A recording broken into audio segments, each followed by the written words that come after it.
নমস্কাৰ, মেথামেটিক কোচিংলৈ তোমালোকক স্বাগতম জনাইছোঁ। আজি আমি ক্লাছ 9ৰ অনুশীলনী 1.3ৰ 3 নম্বৰ প্ৰশ্নটো সমাধান কৰিম। তলত দিয়াবিলাক p/q আৰ্হিত প্ৰকাশ কৰা, য'ত p আৰু q অখণ্ড সংখ্যা আৰু q not equal 0। তলত কিছুমান সংখ্যা আছে, এইবিলাক আমি p/q আৰ্হিত প্ৰকাশ কৰিব লাগে। 1টো আছে 0.6 বাৰ, 0.6 বাৰক আমি p/q আৰ্হিত প্ৰকাশ কৰিম। 1টো 0.6 বাৰ। যদি এটা সংখ্যাৰ ওপৰত বাৰ থাকে আমি 10 পূৰণ কৰিম, দুটা সংখ্যাৰ ওপৰত বাৰ থাকিলে 100, তিনিটা সংখ্যাৰ ওপৰত বাৰ থাকিলে 1000, চাৰিটা সংখ্যাৰ ওপৰত বাৰ থাকিলে 10,000, তেনেকৈ কৰিম। যিহেতু এটা সংখ্যাৰ ওপৰত বাৰ আছে, ইয়াক আমি 10ৰে পূৰণ কৰিম, তেতিয়াহ'লে p/q আহি আমি পাই যাম। প্ৰথমতে সংখ্যাটোক আমি ধৰি ল'ম। ধৰা হ'ল সংখ্যাটোক x বুলি ধৰি ল'ম। ধৰা হ'ল x ইকুৱেল 0.6 বাৰ। যিহেতু 6ৰ ওপৰত বাৰ আছে, সেইবাবে বাৰে বাৰে 6 ৰিপিট হ'ব। 6 6 6 ... এনেকৈ ৰিপিট হৈ যাব। এইটো আমি 1 লিখিলোঁ। এবাৰ এই 1 নম্বৰ সমীকৰণটোক আমি 10ৰে পূৰণ কৰিম, কাৰণ এটা সংখ্যাৰ ওপৰত বাৰ আছে। এটা সংখ্যাৰ ওপৰত বাৰ থাকিলে আমি 10 পূৰণ কৰিব লাগে। এই 1 নম্বৰ সমীকৰণটোক 10 পূৰণ কৰিম, ইফালেও 10 পূৰণ কৰিম, ইফালেও 10 পূৰণ কৰিম। ইয়াতে যদি 10 পূৰণ কৰোঁ 10x, ইয়াতে যদি 10 পূৰণ কৰোঁ দশমিকটো এক ঘৰ পিছুৱাই যাব, 6.66। ইয়াতে যিহেতু দশমিকৰ পিছত 3টা 6 আছে, ইয়াতো 3টা 6 দিম, ... এইটো হ'ব 2 নম্বৰ সমীকৰণ। এতিয়া 2 নম্বৰ সমীকৰণত দশমিকৰ পিছত 666, 1 নম্বৰ সমীকৰণতো দশমিকৰ পিছত 666 চেম আছে। চেম থাকিলে 2 নম্বৰ সমীকৰণৰ পৰা 1 নম্বৰ সমীকৰণ আমি মাইনাছ কৰিম, 2 - 1। 2 নম্বৰ সমীকৰণত প্ৰথম আছে 10x মাইনাছ 1 নম্বৰ সমীকৰণত প্ৰথম আছে x। আকৌ 2 নম্বৰ সমীকৰণত পিছত আছে 6.666 ... মাইনাছ 1 নম্বৰ সমীকৰণত 0.666 ... এতিয়া আমি মাইনাছ কৰিম। 10xৰ পৰা x মাইনাছ কৰিলে হ'ব 9x। এইখিনি যদি মাইনাছ কৰোঁ 6.666ৰ পৰা আমি 0.666 মাইনাছ কৰিলে ইয়াতে 0 0 0, 6ৰ পৰা 6 গ'লে 0, 6ৰ পৰা 6 গ'লে 0, 6ৰ পৰা 6 গ'লে 0, 6ৰ পৰা 0 মাইনাছ কৰিলে 6 হ'ব। পইণ্টৰ পিছত 0 থাকিলে নিলিখে, অৰ্থাৎ ইয়াতে হ'ব 6। 9ৰ লগত x পূৰণ হৈ আছে, 9টো সমান চিহ্ন সিফালে গ'লে হৰণ হ'ব, 6/9। এতিয়া ইয়াতে যদি আমি কেঞ্চেল কৰোঁ 3ৰে কেঞ্চেল হ'ব, 3 2 গুণ 6, 3 3 গুণ 9। xৰ মান হ'ব x ইকুৱেল 2/3। এতেকে 0.6 বাৰক p/q আহি লিখিলে হ'ব 2/3। 2 নম্বৰটো আছে 0.47 বাৰ। প্ৰথমতে ইয়াতে এটা সংখ্যাৰ ওপৰত বাৰ আছে, কিন্তু মাজত এটা গেপ আছে। এনেকে এটা গেপ থাকিলে প্ৰথম 10 পূৰণ কৰিম, আৰু দশমিকৰ পিছত দুটা সংখ্যা থাকিলে পিছত 100 পূৰণ কৰিম। প্ৰথমতে আমি ধৰি লওঁ। ধৰা হ'ল সংখ্যাটোক x বুলি লিখি ল'ম। x ইকুৱেল 0.47 বাৰ। যিহেতু 7ৰ ওপৰত বাৰ আছে, বাৰে বাৰে 7 ৰিপিট হ'ব, 4 7 7 7 ... এইটোক আমি 1 নম্বৰ সমীকৰণ দিম। এবাৰ 1 নম্বৰ সমীকৰণটোক আমি প্ৰথম 10 পূৰণ কৰিম। ইয়াতে এটা সংখ্যাত গেপ থাকিলে প্ৰথম 10, দশমিকৰ পিছত দুটা সংখ্যা থাকিলে পিছত 100 কৰিম। প্ৰথম আমি 10 পূৰণ কৰোঁ। 10 পূৰণ কৰিলে ইফালেও 10 পূৰণ, ইফালেও 10 পূৰণ। ইয়াতে 10 পূৰণ কৰিলে 10x, ইয়াতে 10 পূৰণ কৰিলে দশমিক এক ঘৰ পিছুৱাব, 4.777 ... হ'ব। এইটো 2 নম্বৰ সমীকৰণ। এতিয়া ইয়াতে দশমিকৰ পিছত 777 আছে, ইয়াতে দশমিকৰ পিছত 4777 আছে। যিহেতু চেম নহয়, আমি মাইনাছ কৰিব নোৱাৰোঁ। এবাৰ 1 নম্বৰ সমীকৰণটোক এবাৰ আমি 100ৰে পূৰণ কৰিম। 1 পূৰণ 100। 100 পূৰণ কৰিলে ইফালেও 100 পূৰণ, ইফালেও 100 পূৰণ। ইয়াতে 100 পূৰণ কৰিলে হ'ব 100x। ইয়াতে 100 পূৰণ কৰিলে দশমিকটো 2 ঘৰ পিছুৱাব। যিহেতু 100ত দুটা শূন্য, দশমিকটো 2 ঘৰ পিছলৈ 47 পইণ্ট হ'ব, 47.77। ইয়াতে দশমিকৰ পিছত যিহেতু 3টা 7, ইয়াতো আমি আৰু এটা 7 দি ল'ম। এবাৰ এইটো 3 নম্বৰ সমীকৰণ। এবাৰ 3 নম্বৰ সমীকৰণত পইণ্টৰ পিছত 777, 2 নম্বৰ সমীকৰণত পইণ্টৰ পিছত 777। যিহেতু চেম আছে, আমি 3 - 2 কৰিম, 3 - 2। 3 নম্বৰ সমীকৰণত প্ৰথম আছে 100x মাইনাছ 2 নম্বৰ সমীকৰণত আছে 10x ইকুৱেল 3 নম্বৰ সমীকৰণত ইয়াতে আছে 47.777 ... মাইনাছ 2 নম্বৰ সমীকৰণত আছে 4.777 ... এতিয়া আমি মাইনাছ কৰিম 100x পৰা 10x মাইনাছ কৰিলে হ'ব 90x এবাৰ এইখিনি মাইনাছ কৰিলে 47.777 4.777 ইয়াতে 7 পৰা 7 গ'লে 0 7 পৰা 7 গ'লে 0 7 পৰা 7 গ'লে 0 পইণ্ট হ'ব 7 পৰা 4 গ'লে 3 হ'ব ইয়াতে 4 হ'ব পইণ্টৰ পিছত 0 থাকিলে নিলিখে এইটো হ'ব 43 90 লগত x পূৰণ হৈ আছে 90 টো সমান চিহ্ন ইফালে গ'লে হৰণ হ'ব 43/90 এতেকে 0.47 বাৰক যদি p/q বাহিত লিখো এইটো হ'ব 43/90 3 নম্বৰটোত যেহেতু তিনটা সংখ্যাৰ ওপৰত বাৰ আছে ডাইৰেক্ট আমি 1000 পূৰণ কৰিলে হ'ব প্ৰথম ধৰা হ'ল x ইকুৱেল 0.001 বাৰ ইয়াতে x ইকুৱেল 0.001001 ৰিপিট হ'ব 001 ... এইটো আমি 1 নম্বৰ সমীকৰণ দিম আৰু 1 নম্বৰ সমীকৰণটোক আমি 1000 এৰে পূৰণ কৰিম যেহেতু তিনটা সংখ্যাৰ ওপৰত বাৰ আছে ইয়াতে যদি 1000 পূৰণ কৰো 1000x ইয়াতে 1000 পূৰণ কৰিলে দশমিক 3 ঘৰ পিছুৱাব 1 2 3 1 ৰ পিছত দশমিক হ'ব 1.001 ... এইটো হ'ব 2 নম্বৰ সমীকৰণ এবাৰ 2 নম্বৰ সমীকৰণত দশমিকৰ পিছত 001 1 নম্বৰ সমীকৰণৰ দশমিকৰ পিছত 001 সেম আছে সেম থাকিলে আমি 2 নম্বৰ সমীকৰণৰ পৰা 1 নম্বৰ সমীকৰণ মাইনাছ কৰিম 2 নম্বৰ সমীকৰণ প্ৰথম আছে 1000x মাইনাছ 1 নম্বৰ সমীকৰণত আছে x ইকুৱেল 2 নম্বৰ সমীকৰণত আছে 1.001 ... মাইনাছ 1 নম্বৰ সমীকৰণত আছে 0.001 ... এতিয়া আমি মাইনাছ কৰিম 1000x ৰ পৰা x মাইনাছ কৰিলে 999x হ'ব আৰু এইখিনি মাইনাছ কৰিলে 1.001 0.001 1 পৰা 1 গ'লে 0 0 পৰা 0 গ'লে 0 0 পৰা 0 গ'লে 0 1 পৰা 1 গ'লে 0 0 পৰা 0 গ'লে 0 0 পৰা 0 গ'লে 0 1 পৰা 0 গ'লে 1 হ'ব 1 পৰা 0 গ'লে ইয়াতে 1 হ'ব 1.00 পইণ্টৰ পিছত 0 থাকিলে নিলিখে এনসাৰ হ'ব 1 যেহেতু 999 ৰ লগত x পূৰণ হৈ আছে 999 সমান চিহ্ন ইফালে গ'লে হৰণ হ'ব 1/999 এতেকে 0.001 বাৰক p/q বাহিত লিখিলে হ'ব 1/999 4 নম্বৰটো আছে 0.54 বাৰ ইয়াতে যেহেতু দুটা সংখ্যাৰ ওপৰত বাৰ আছে আমি ডাইৰেক্ট 100 পূৰণ কৰিলে হৈ যাব ধৰা হ'ল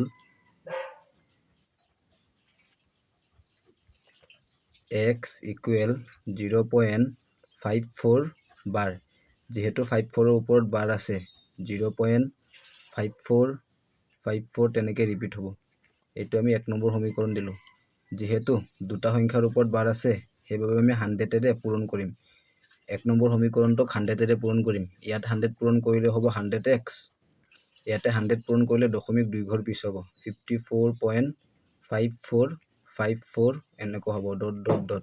এইটো আমি 2 নম্বৰ সমীকৰণ দিলো ইয়াতে যেহেতু দশমিকৰ পিছত 54 দুবাৰ আছে ইয়াতে সেইবাবে আমি দুবাৰ মিলাই লৈছো এবাৰ দশমিকৰ পিছত 54 1তো দশমিকৰ পিছত 54 সেম থাকিলে আমি 2 - 1 কৰিম 2 - 1 2 নম্বৰ সমীকৰণত প্ৰথম আছে 100x মাইনাছ 1 নম্বৰ সমীকৰণত প্ৰথম আছে x 2 নম্বৰ সমীকৰণত আছে 54.54 ... মাইনাছ 1 নম্বৰ সমীকৰণত আছে 0.54 ... এতিয়া আমি মাইনাছ কৰিম 100x ৰ পৰা x মাইনাছ কৰিলে 99x এইখিনি যদি মাইনাছ কৰো 54.54 0.54 ইয়াতে 0 4 পৰা 4 গ'লে 0 5 পৰা 5 গ'লে 0 4 পৰা 4 গ'লে 0 5 পৰা 5 গ'লে 0 4 পৰা 0 গ'লে 4 ইয়াতে হ'ব 5 পইণ্টৰ পিছত 0 থাকিলে নিলিখে এইটো হ'ব 54 99 ৰ লগত x পূৰণ হৈ আছে 99 সমান চিহ্ন ইফালে গ'লে হৰণ হ'ব 54/99 ইয়াতে যদি আমি কেনসেল কৰো ইয়াতে 99 আৰু 54 কিহেৰে কেনসেল যাব এই দুয়োটাক 9 ৰে কেনসেল হ'ব 9 এগুণ 9 9 এগুণ 9 আকৌ 9 6 গুণ 54 অৰ্থাৎ xৰ মান হ'ব 6/11। এতেকে 0.54 বাৰক যদি আমি p/q লিখোঁ সেইটো হ'ব 6/11।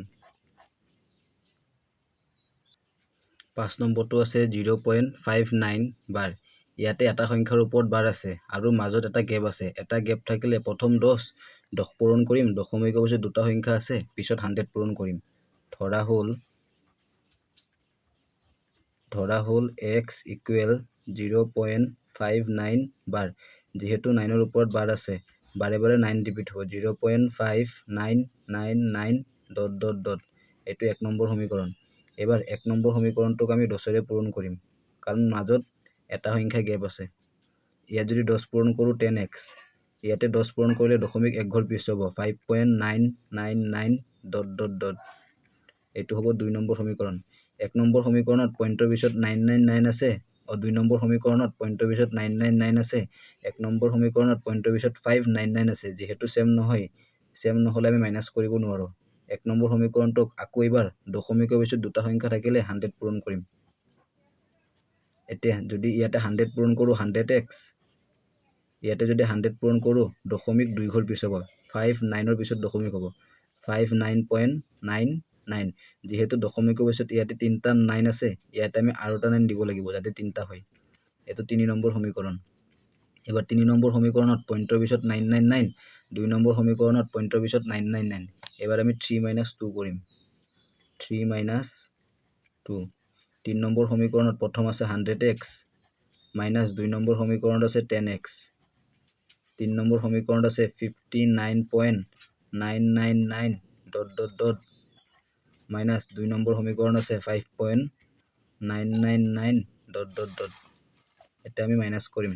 100xৰ পৰা 10x মাইনাছ কৰিলে হ'ব 90x। এইখিনি যদি মাইনাছ কৰোঁ 59.999 ... 5.999। 9ৰ পৰা 9 গ'লে 0, 9ৰ পৰা 9 গ'লে 0, 9ৰ পৰা 9 গ'লে 0, 9ৰ পৰা 5 গ'লে 4, ইয়াতে হ'ব 5। পইণ্টৰ পিছত 0 থাকিলে নিলিখে, এইটো হ'ব 54। মাইনাছখিনি ছাইডত কৰিবা।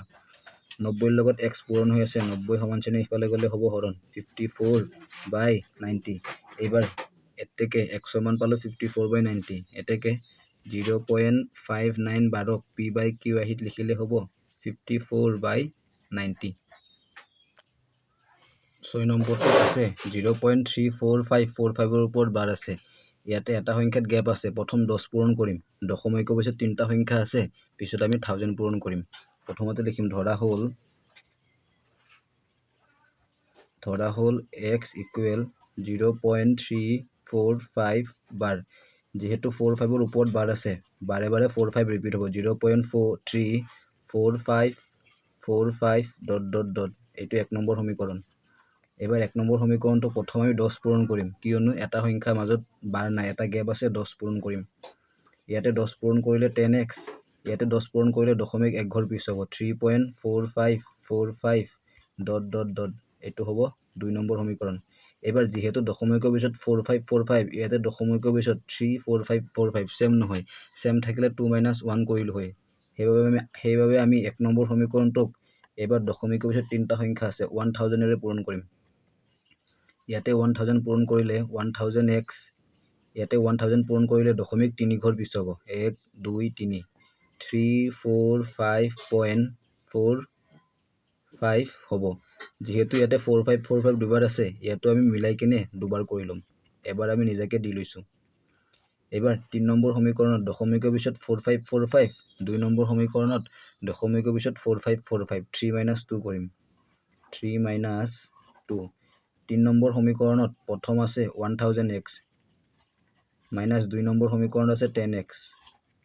ইয়াতে 3 নম্বৰ সমীকৰণত আছে 345.4545 ... মাইনাছ 2 নম্বৰ সমীকৰণত আছে 3.4545 ... এতিয়া আমি মাইনাছ কৰিম। 1000xৰ পৰা 10 মাইনাছ কৰিলে 1 2 3 পৰা, ইয়াৰ পৰা 10 মাইনাছ কৰিলে ইয়াতে 0, ইয়াতে 9, ইয়াতে 9, 990x হ'ব। এইখিনি যদি মাইনাছ কৰোঁ 345.4545ৰ পৰা 3.4545, ইয়াতে 0, ইয়াতে 0, 0 0, 5ৰ পৰা 3 গ'লে 2, ইয়াতে 4, ইয়াতে 3, এইটো হ'ব 3 4 2। 990 লগত x পূৰণ হৈ আছে, 990 সিফালে সমানচিহ্ন ইফালে গ'লে হ'ব হৰণ 990। এতেকে 0.345ক যদি আমি p/q আহিত লিখো তেতিয়া হ'ব 342/990। মাইনাছখিনি এনেদৰে ছাইডত কৰিবা। 7 নম্বৰটোত ইয়াতে দুটা গেপ আছে, মাজত দুটা গেপ থাকিলে প্ৰথম আমি 100 পূৰণ কৰিম, দশমিকৰ পিছত 4টা সংখ্যা আছে, তাৰপিছত আমি 10,000 পূৰণ কৰিম। ধৰা হ'ল x ইকুৱেল 32.1235 বাৰ। যিহেতু 35ৰ ওপৰত বাৰ আছে সেইবাবে 35 ৰিপিট হ'ব, 35 35 ... এইটো হ'ব 1 নম্বৰ সমীকৰণ। এবাৰ 1 নম্বৰ সমীকৰণটোক আমি প্ৰথম 100 পূৰণ কৰিম, যিহেতু মাজত দুটা গেপ আছে। ইয়াতে 100 পূৰণ কৰিলে 100x, ইয়াতে 100 পূৰণ কৰিলে দশমিক 2 ঘৰ পিছুৱাব, 32.1235 ... এইটো হ'ব 2 নম্বৰ সমীকৰণ। 2 নম্বৰ সমীকৰণত দশমিকৰ পিছত 3535 আছে, 1 নম্বৰ সমীকৰণত দশমিকৰ পিছত 123535 আছে। যিহেতু সেম নহয়, সেম থাকিলে 2 - 1 কৰিলো হয়, যিহেতু সেম নহয় আমি মাইনাছ কৰিব নোৱাৰো।